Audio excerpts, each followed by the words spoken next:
Hey there, Grace Harbor. It's Dan, and I am sick. I woke up this morning feeling crummy, and when I took my temperature, it was 102.4. No good. I took one of those at-home tests, so I know I don't have anything serious like the flu. Probably just some regular old virus. Hopefully it'll pass quickly, and I'll be back to feeling good soon. And actually, in one way, I am feeling good.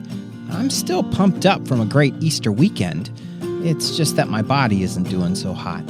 I'm carrying two different and opposite feelings at the same time. Have you ever experienced that?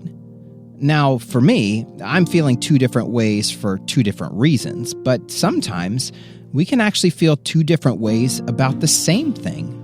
One way you can describe that is bittersweet. There's a part of the situation that isn't so good, that's the bitter part, and there's a part that is good, that's the sweet part. An example might be when a friend moves away, but for a good reason. Maybe they have family in another part of the country, and they're moving to be closer to them. We can be sad that they're leaving, but also happy that they get to reconnect with their family.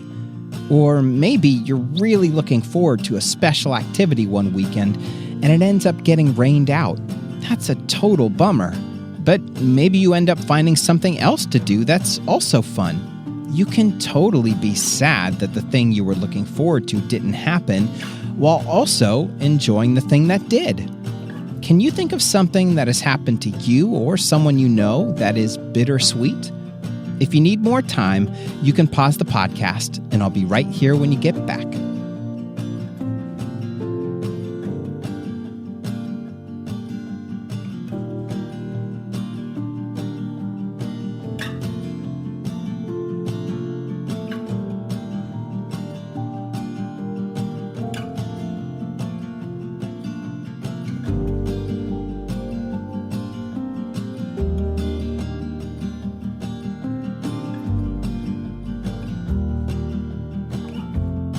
You know, as I was thinking about the Easter story, I realized that Jesus' friends and followers were probably also carrying all kinds of emotions.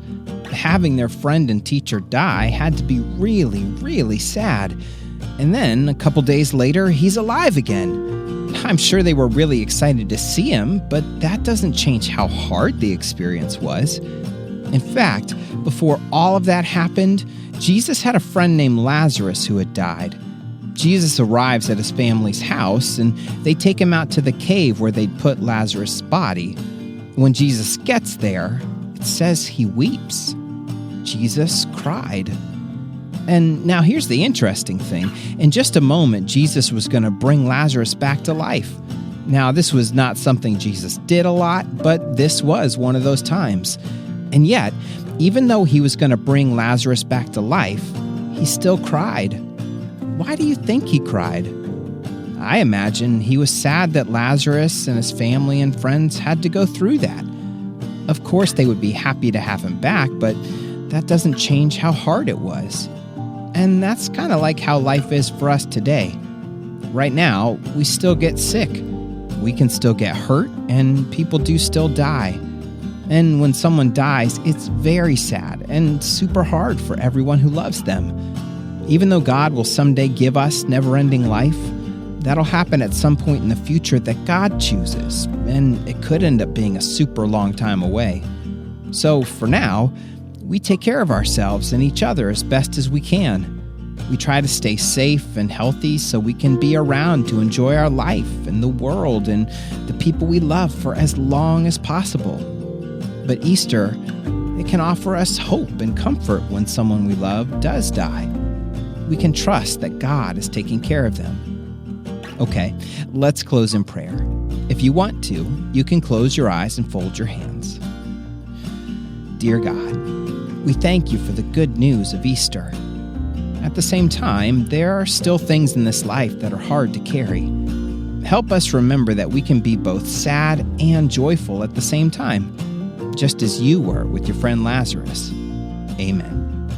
Okay, Grace Harbor, have a great Tuesday, and hopefully I'm feeling better when we reconnect tomorrow.